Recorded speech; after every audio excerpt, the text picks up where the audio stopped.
Assalamualaikum warahmatullahi wabarakatuh.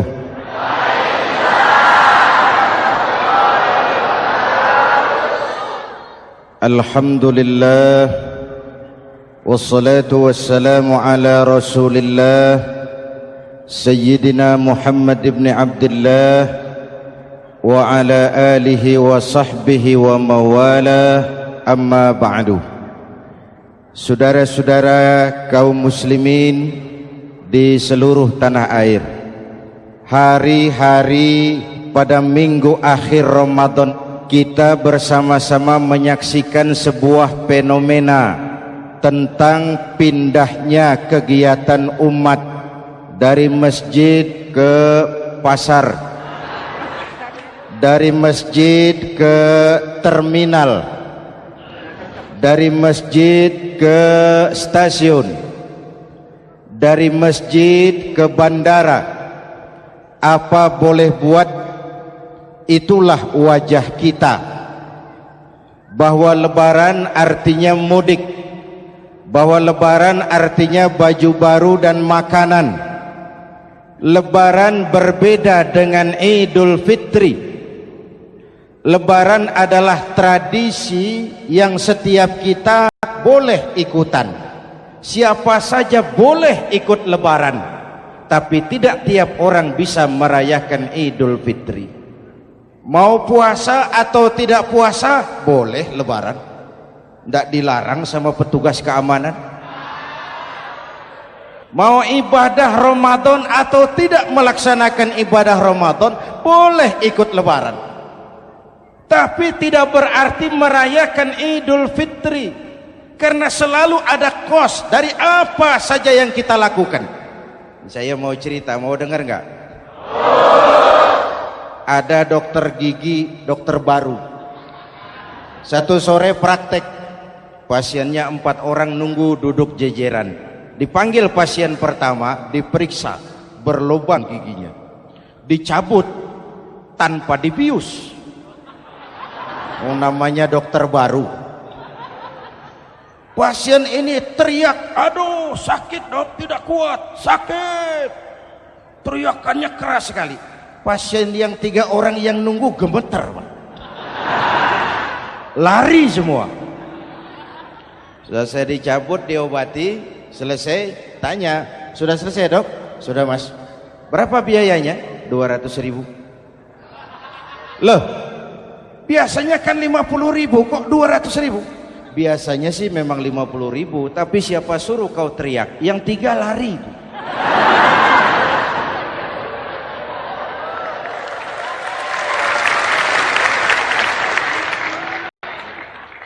Cerita pendek ini ingin berpesan kepada kita, selalu ada ongkos yang harus kita bayar dari apa saja yang kita lakukan. Mau ibadah atau tidak, mau jadi orang baik-baik atau jadi bajingan paling tengik, mau berbuat salah atau berbuat soleh, selalu ada kosnya, selalu ada ongkosnya. Kita bicara kembali kepada fitrah, Idul Fitri. Bagaimana caranya? Pertama saya ingin mengutip bagian pendek dari ayat 185 Al-Baqarah. Walitukmilul iddata walitukabbirullaha ala ma hadakum wala'allakum tashkurun. Ada 4 hal dari cuplikan ayat pendek ini. Pertama, walitukmilul iddata, hendaknya engkau sempurnakan jumlah bilangan hari puasamu. Berpuasa sebulan penuh. Sebulan penuh itu bisa 29, bisa 30.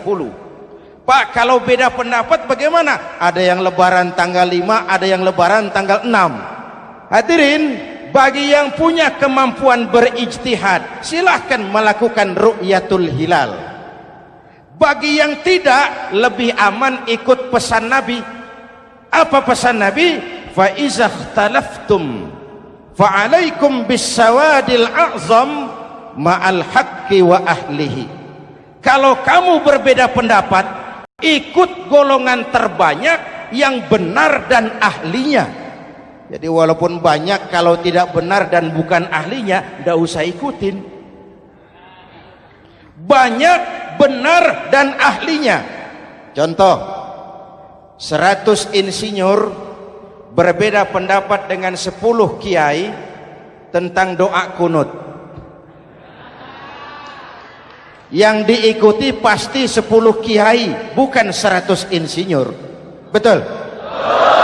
Atau sebaliknya, 10 insinyur berbeda dengan 100 kiai tentang konstruksi jembatan. Yang diikuti tentu 10 insinyur, benar dan ahlinya. Maka yang paling aman, kita punya departemen agama. Departemen agama punya ahli dari MUI, dari Nahdlatul Ulama, dari Muhammadiyah, dari Al-Wasliyah, dari Syarikat Islam, dikumpulkan melakukan ru'yatul hilal. Yang paling aman, dengeri saja pengumuman departemen agama.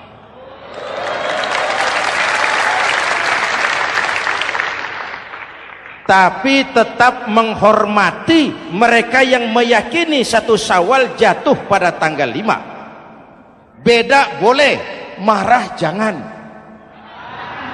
Jelas?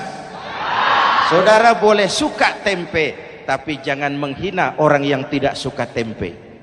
Saudara boleh senang tahu, tapi jangan ngenyek karo wong yang senang tahu. Hadirin yang saya hormati, walitukmilul iddata, kalau mau kembali kepada fitrah, sempurnakan jumlah bilangan hari puasamu.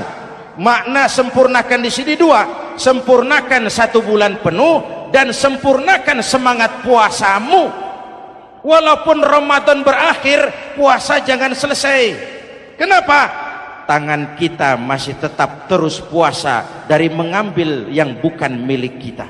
Lidah kita walaupun Ramadan sudah selesai tetap berpuasa dari memfitnah dan menggunjing orang lain. Kaki kita walaupun Ramadan sudah selesai tetap puasa dari berjalan ke tempat yang tidak baik. Perut kita tetap berpuasa dari kemasukan barang-barang yang haram. Sempurnakan semangat puasamu. Sikap disiplin, sikap jujur, merasakan kehadiran Allah dekat dalam hidup. Nih contoh ringan, tadi waktu asar dan zuhur saudara sholat apa tidak? Sholat. Waktu sebelum sholat kan berwudu, ketika berwudu kan berkemur. Umpama waktu berkemur itu saudara korupsi, sedikit saja airnya saudara minum, saya yakin jangankan petugas keamanan, teman wudhu sebelah pun tidak akan tahu kalau waktu berkemur saudara korupsi. Kalau selesai Ramadan ini diterjemahkan, insya Allah negara kita bersih, berkurang korupsinya. Hadirin yang saya cintai, saya kembali kepada pesan Al-Baqarah 185 tadi. Walitukmilul iddata, sempurnakan jumlah bilangan hari puasamu. Puasa sebulan penuh dan kemudian lanjutkan semangat Ramadan. Disiplin, merasakan diri di bawah pengawasan Allah. Sekarang ini Allah ditekan. Kita iman dalam ucapan tapi sekuler dalam perbuatan. Tuhan cuma ada di masjid, di kantor Tuhan hilang, maka korupsi merajalela. Tuhan cuma ada di masjid, di pasar Tuhan hilang, maka timbangan tetap curang. Iman dalam ucapan tapi sekuler dalam perbuatan. Kalau jiwa dan semangat Ramadan kita bisa terapkan, insya Allah korupsi akan berkurang. Sekarang kan kita prihatin, yang tadinya teriak-teriak wong cilik malah ribut rumah mewah. Yang tadinya teriak-teriak rakyat kecil, sekarang malah ribut soal villa 5 miliar. Ini kan menyedihkan, memilukan dan memalukan. Tidak punya sense of crisis. Nah, saya juga nggak tahu apa itu. Udah dengerin aja, kenapa sih? Usil bener. Padahal ekonomi kita masih terpuruk, lapangan kerja sulit, jumlah pengangguran rata-rata 2 juta orang per tahun. Lapangan kerja baru sulit terbuka karena investor, jangankan yang dari luar mau masuk, yang di dalam siap-siap keluar. Terakhir kita dengar Sony, pabrik elektronik besar, mau cabut lagi, pindah invest ke Taiwan, menyusul pabrik silet yang di Ciputat itu. Ketika ditanya apa investasi di Cina lebih murah, tidak, dia bilang lebih mahal, cuma lebih pasti. Di Indonesia murah, cuma mejanya kebanyakan, biaya siluman, namanya siluman nggak karu-karuan, keluar uang banyak, urusan tidak pasti, capek. Disahkan undang-undang penyiaran yang justru ditolak oleh masyarakat penyiar sendiri.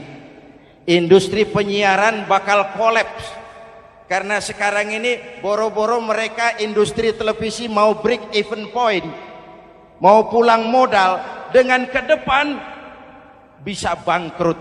Akibatnya bisa kita pastikan, jumlah pengangguran makin bertambah. Hadirin yang saya hormati, kita memang setuju jangan terlalu mengadopsi siaran-siaran televisi dari luar, kita harus punya filter. Tapi pada sisi yang sama, kita juga harus memperhatikan lapangan kerja buat rakyat kita ini. Walitukmilul iddata, sempurnakan jumlah bilangan hari puasamu. Kalau jumlah hari puasa sudah sempurna, tuntunan yang kedua dari Al-Quran, walitukabbirullah, hendaknya engkau agungkan nama Tuhanmu. Takbiran. Takbiran itu bisa sendiri, bisa berjamaah, bisa di rumah, bisa di masjid, bisa di surau, bisa dengan pawai keliling, asal dilaksanakan dengan tertib dan tidak mengganggu lalu lintas umum. Prakteknya yang terjadi, pawai keliling itu mengganggu ketertiban umum, perang petasan, mengganggu lalu lintas, terjadi macam ada yang takbiran bawa bendera partai. Innalillahi wa inna ilaihi rajiun. Ini takbir politik. Hadirin yang saya hormati, kalimat takbir dalam kondisi kita, saya ingatkan kepada satu ungkapan Bung Tomo. Bung Tomo, pelaku sejarah, tokoh 10 November yang dikenal sebagai Hari Pahlawan, dalam satu pidatonya saya ingat pernah berkata, andai kata tidak ada kalimat takbir, ini ungkapan Bung Tomo, andai kata tidak ada kalimat takbir, saya tidak tahu dengan apa saya harus menggerakkan putra-putra terbaik bangsa untuk bangkit berjuang melawan penjajah.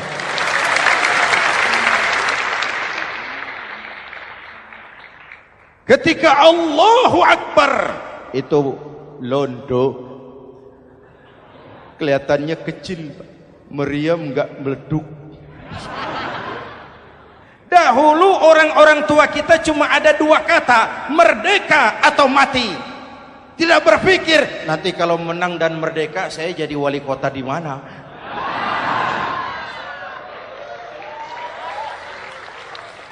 Kalimat takbir, bangsa ini harus bangkit dari keterpurukan. Bangsa ini harus bangkit mengejar ketinggalan-ketinggalannya. Bangsa ini tidak boleh terpuruk terus, dan semangat takbir harus menjiwai kita. Tidak ada capek dalam perjuangan, tidak ada puas dalam upaya. Keberhasilan cuma pengantar ke arah keberhasilan yang lebih baik lagi. Walitukabbirullah, hendaknya engkau agungkan nama Tuhanmu. Nama Allah menjadi motivasi besar dalam kehidupan kita. Ini pesan Quran Al-Baqarah 185. Pesan kedua, setelah sempurnakan jumlah bilangan hari puasamu, agungkan nama Tuhanmu. Takbiran. Kalimat takbir sendiri kalau kita lihat pada kalimatnya ada kata la ilaha illallah wahdah sadaqa wa'dah wa nasara 'abdah wa a'azza jundah wa hazamal ahzaba wahdah. Tidak ada Tuhan selain Allah, esa, tidak beranak, tidak diperanakan, wahdah, tidak bisa diumpamakan dengan apapun. Sadaqa wa'dah, Allah yang maha menepati janjinya. Wa nasara 'abdah, Allah yang maha menolong hambanya. Kalau bukan kebesaran Allah, berat berjuang Ramadan ini melawan musuh yang tidak nyata. Puasa itu kalau olahraga golep. Benar Pak, kalau tinju lawannya kelihatan.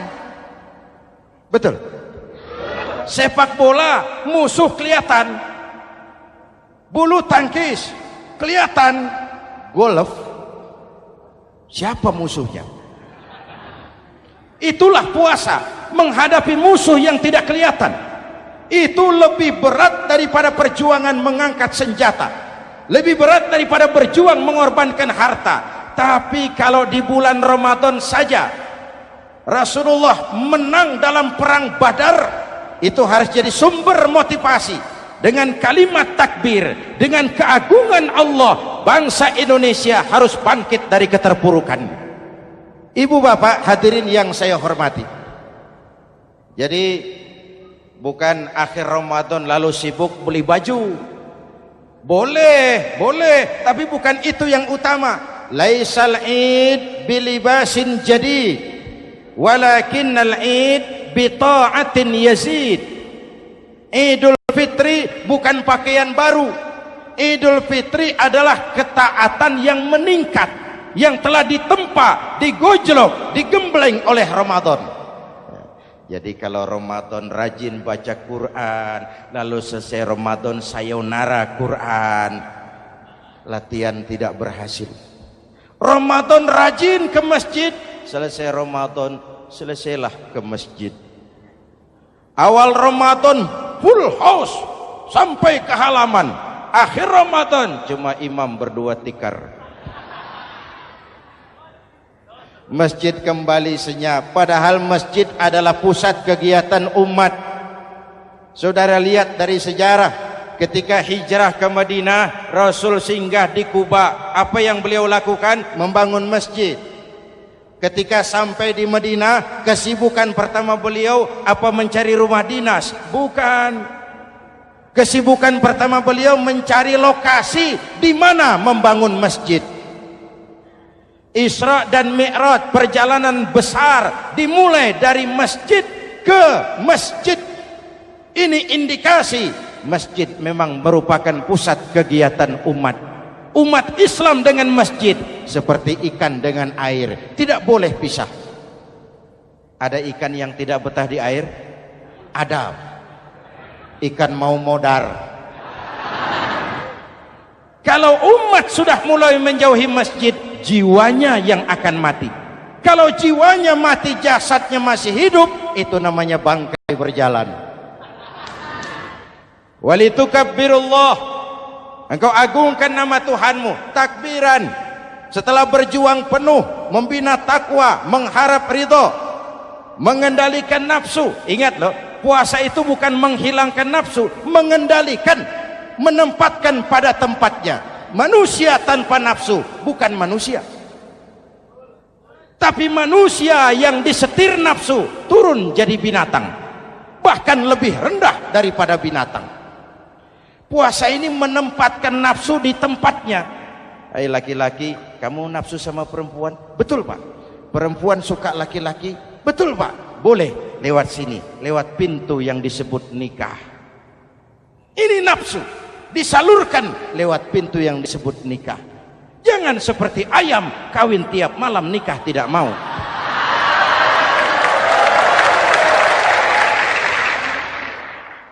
Hai manusia, nafsu kepada materi, kepengen kaya? Iya Pak, boleh. Usaha yang halal, jual beli yang halal. Wa ahallallahu al-bai'a wa harrama riba. Allah halalkan jual beli. Jangan ingin kaya lalu makan renten, ingin kaya lalu korupsi, ingin kaya lalu buka peternakan tuyul. Manusia ingin berkuasa, boleh, tapi tetap punya etika dan moral. Jangan ingin berkuasa lalu fitnah, ingin berkuasa lalu mengadu domba orang, ingin berkuasa lalu menghalalkan segala cara. Puasa menempatkan nafsu pada tempatnya. Manusia yang dikendalikan nafsu lebih puas daripada binatang. Saya punya ungkapan lama, sebuas-buasnya kerbau makanannya tetap rumput. Saya belum pernah dengar ada kerbau terlalu buas lalu makan roti. Betul? Tapi manusia kalau sudah dikendalikan nafsu, manusia bukan cuma makan nasi, aspal,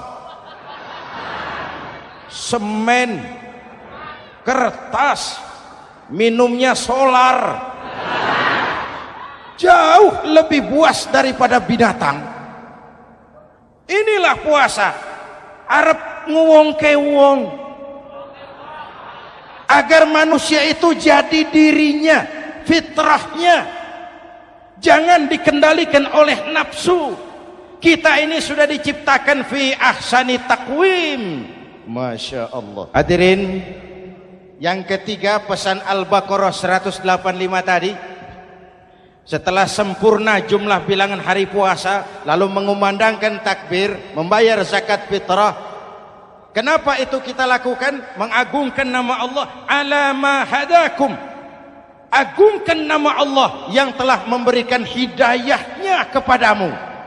Masya Allah nih, hidayah, kita bersyukur. Hidayah ini hak prerogatif Allah, diberikan kepada siapa saja yang dikehendaki oleh Allah. Kita bisa lihat dalam sejarah, ada anak Nabi tidak mendapat hidayah, tidak terpanggil mengikuti kebenaran yang disampaikan oleh bapaknya, namanya Kan'an, putra Nabi Nuh. Ada ayah Nabi bernama Azar, ayah Nabi Ibrahim, putranya penegak tauhid, ayahnya produsen berhala. Ada istri Nabi, istrinya Nabi Lut, tidak mendapat hidayah, tidak terpanggil mengikuti kebenaran. Lalu Abu Jahal, Abu Lahab, paman Nabi, melihat Nabi, menyaksikan mukjizat, mendengar wahyu, melihat tutur kata Nabi, hidayah tidak datang kepada dia, maka mereka tidak terpanggil mengikuti kebenaran. Kita alhamdulillah keponakan Nabi saja bukan, mendapat yang namanya hidayah ini.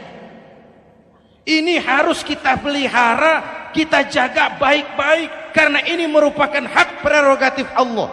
Yahdi man yasha, diberikan kepada siapa saja yang dikehendakinya. Hadirin, sembari kita mengambil pelajaran tentang Kan'an yang tidak dapat, putra Nabi Nuh. Ini saya ngambil bagian cerita sejarah, masih mau dengar? Nabi Nuh diberi umur 950 tahun, berdakwah sepanjang hidup. 800 tahun beliau dakwah, dapat pengikut tidak lebih 80 orang, rata-rata 10 tahun satu.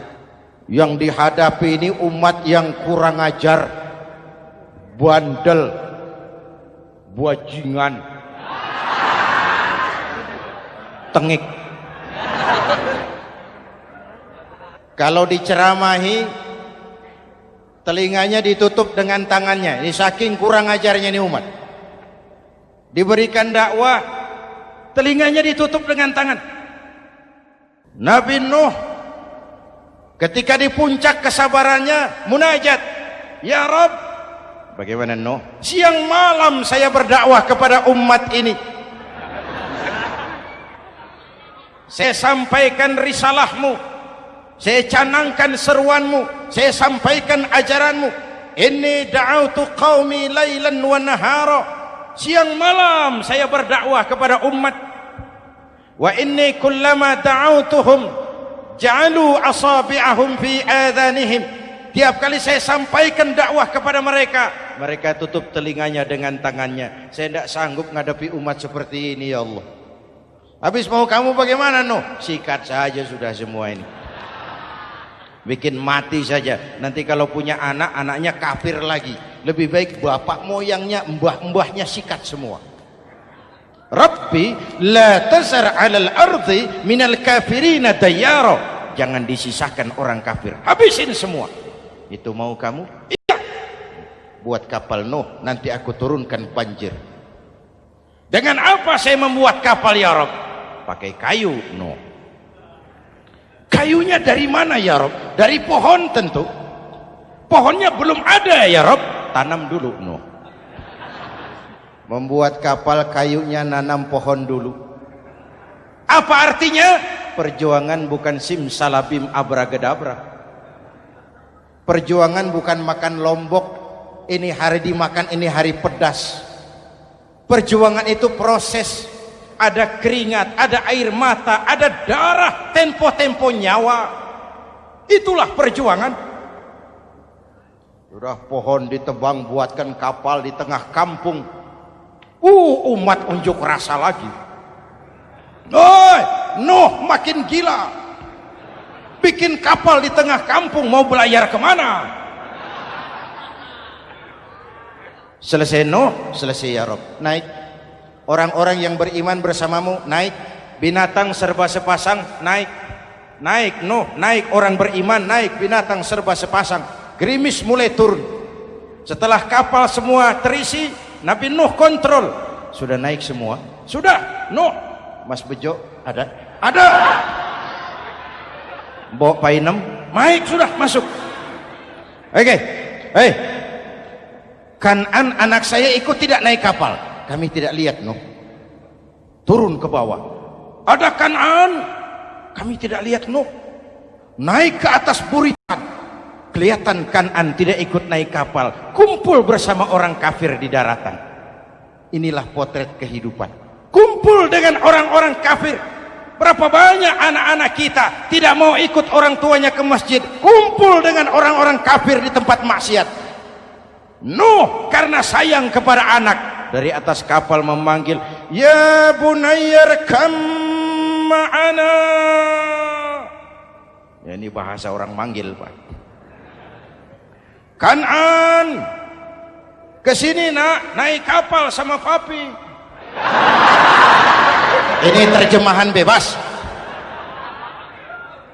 Jawab Kan'an di bawah, tidak mau Pak, saya di sini saja. Jangan nak, Allah sedang murka, akan turun banjir. Kalau datang banjir Bapak, sa'awi ila jabalin ya'simuni minal ma. Saya akan naik ke gunung tinggi yang bisa menyelamatkan saya dari banjir. Kan'an naik ke gunung tinggi, gunung pun tenggelam dihantam banjir. Dalam puncak kepedihan, Nabi Nuh akhirnya sadar. Ya Allah, kalau orang kafir tenggelam, memang saya yang minta, tapi Kan'an kan anak saya. Nuh, anggap Kan'an bukan anakmu. Wa innahu amalun ghairu salih. Nuh sadar, akhirnya bilang, ana urid wa anta turid wallahu fa'alun lima yurid. Aku punya kemauan, kau Kan'an punya kemauan, Allah juga punya kemauan. Kemauan Allah lah yang akhirnya jadi kenyataan. Nek sekarang juga kita ngadepi musim banjir. Bukan banjir air saja, banjir peradaban-peradaban yang masuk ke negeri kita. Banjir maksiat, banjir munkarot.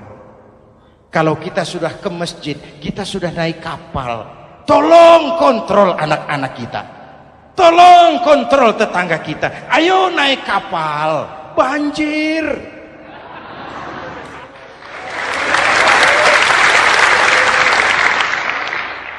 Ditutup ayat ini dengan wala'allakum tashkurun.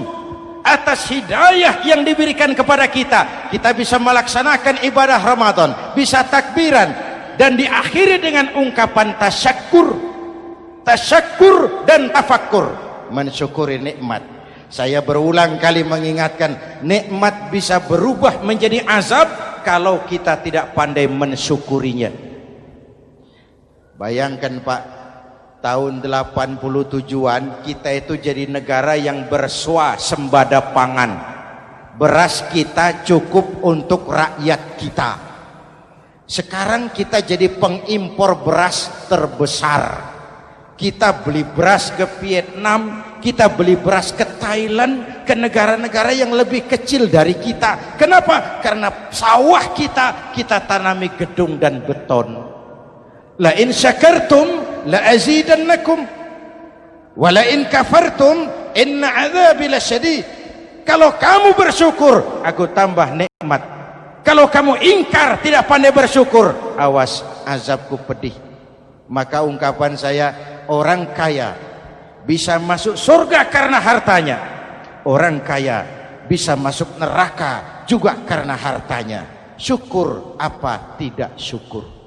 Pejabat bisa masuk surga karena jabatannya, pejabat banyak yang masuk neraka juga karena jabatannya. Syukur apa tidak syukur?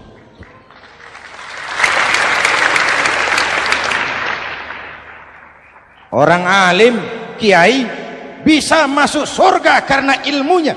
Orang alim pun bisa masuk neraka lebih dulu dari penyembah berhala juga karena ilmunya. Syukur apa tidak syukur?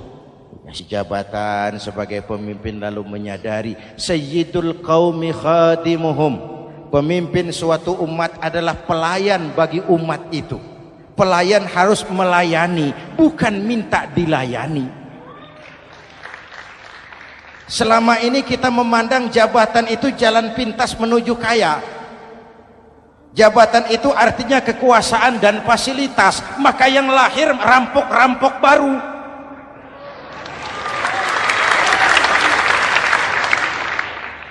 Jabatan adalah alat untuk pengabdian di tengah rakyat yang sedang susah, di tengah negara yang sedang terpuruk.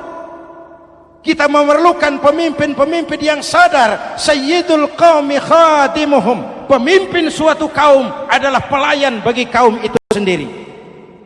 Ibu bapak hadirin yang saya hormati, dengan mensyukuri itu maka makna Idul Fitri meresap kembali kepada fitrah kita sebagai manusia. Fitrah kesucian.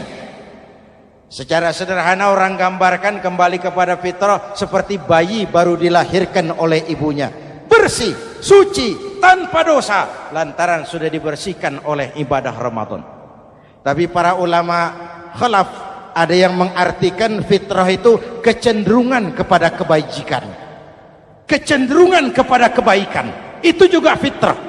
Kembali kepada fitrah manusia, kecenderungan untuk berbuat baik. Kita lahir bayi tidak punya dosa, betul? Tidak ada dosa warisan dalam Islam. Kalau harta warisan ada, dosa warisan tidak. Karena itu dalam Islam juga tidak ada penebusan dosa. Kalau dosa bisa ditebus dengan uang, tentu Menteri Keuangan nomor 1 masuk surga.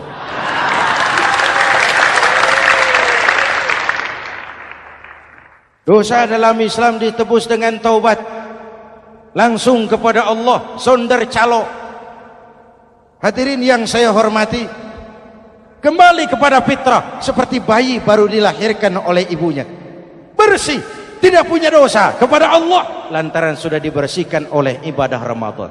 Soalnya kemudian kita kan tidak hanya bersalah kepada Allah, kita ini juga bergaul dengan sesama manusia, betul? Sebuah hadis, sahabat ditanya oleh Rasul, atadruna manil muflis? Saudara-saudara, tahu kamu siapa orang yang bangkrut? Oh Rasul, orang bangkrut yang tidak punya uang, orang bangkrut yang tidak punya harta. Salah, kata Rasul. Innal muflisa min ummati, yang bangkrut dari golongan umatku, yang besok di hari kiamat datang menghadap Allah dengan membawa pahala solat, membawa pahala zakat, membawa pahala haji, membawa pahala sedekah pada satu pihak. Sementara pada sisi yang lain sebelah kiri, orang ini juga datang membawa kesalahan karena pernah mencaci maki orang, pernah memfitnah orang, pernah memakan harta orang dengan cara yang zalim. Satu sisi bawa kebajikan, sisi lain bawa kesalahan. Kalau ini yang terjadi, bagaimana nasib kita, kata Nabi? Tuhan, ini pahala solat saya, ini solat yang wajib, ini yang sunnah, rawatibnya, nawafilnya. Datang orang, sebentar Tuhan, apa? Dia memang rajin solat, tapi saya pernah dicaci maki, hancur nama saya, remuk hati saya. Di dunia saya tidak bisa membalas karena dia lebih berkuasa. Sekarang saya menuntut keadilan. Betul? Iya Tuhan. Sini pahala solatmu, kasih orang yang kau caci maki. Tuhan, ini pahala puasa saya, yang wajib Ramadannya, sunnah 6 hari Syawalnya, Senin Kemisnya. Ini Tuhan. Datang lagi, sebentar Tuhan. Kenapa? Dia memang rajin puasa, tapi saya pernah difitnah tanpa benar, dicorengkan arang ke dahi, hancur nama saya karenanya. Saya menuntut keadilan karena di dunia waktu itu cuma banyak pengadilan, tapi tidak ada keadilan. Benar? Benar. Ini pahala solatmu, kasih orang yang kau fitnah. Tuhan, ini pahala zakat saya. Datang lagi, Tuhan, dia memang suka zakat, tapi korupsinya lebih besar dari zakatnya. Nuntut keadilan. Sini pahala zakatmu kasih. Kalau habis pahala kebaikan, orang yang menuntut masih banyak, diambillah dosa orang yang kita sakiti, diberikan kepada kita. Pahala dipreteli, dosa diberikan. Apa enggak bangkrut? Ibarat orang dagang, modal habis, tagihan hutang datang terus. Kenapa? Orang ini cuma baik hubungannya kepada Allah, tapi tidak baik hubungannya dengan sesama manusia. Karena itu, dalam konteks dengan fitrah, manusia makhluk yang fitrah. Apa fitrah itu? Pertama, manusia makhluk yang bertuhan. Itu fitrah. Mengingkari Tuhan, mengingkari fitrah. Yang kedua, manusia makhluk sosial, zon politikan. Itu fitrah. Kita tidak bisa hidup sendiri. Betapa dan siapapun kita memerlukan yang lain. Maka nuansa Ramadan intinya adalah silaturahmi. Nuansa Idul Fitri silaturahmi antar sesama kita. Ada baiknya saya ingatkan lagi sebuah hadis. Masih mau dengar? Selesai sholat Id, sahabat mendengar Rasul mengucapkan amin 3 kali. Amin, amin, amin. Ya Rasul, ada apa? Tadi turun Jibril selesai sholat, mau berdoa. Muhammad, aku mau mohon kepada Allah, mau kau aminkan? Silahkan Jibril. Jibril doa, Rasul amin. Doanya 3 macam permohonan, maka Rasul 3 kali mengucapkan amin. Kalau sudah Jibril yang doa, Rasul yang amin, apa ya doanya ditolak?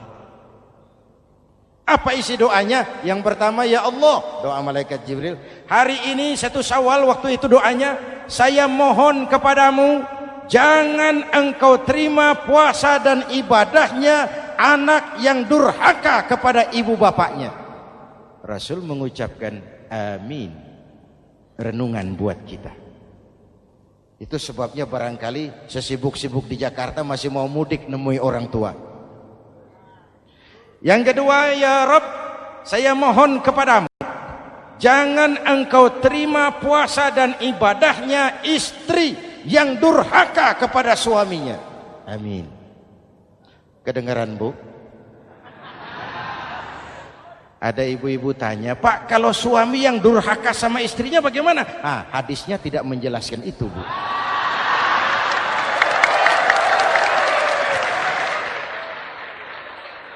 Lo menang sendiri. Yang jelas suami itu presiden rumah tangga, dimintakan tanggung jawab tentang istrinya. Nek istri swargo manut neraka kadut. Ketika pulang Isra Mi'raj saja Rasul bercerita, aku diperlihatkan neraka. Neraka ya Rasul? Iya. Lalu aku lihat isinya kok kebanyakan perempuan. Perempuan. Laki bagaimana? Laki juga tidak sedikit. Cuma kebanyakan perempuan. Ya Rasul, apa mereka tidak sholat? Sholat. Apa mereka tidak ngaji? Oh, rajin mereka sama suaminya. Kenapa banyak mereka di sana? Rasul senyum dan menjawab, hunna yakfurnal asir. Umumnya perempuan kurang bisa terima kasih sama suaminya.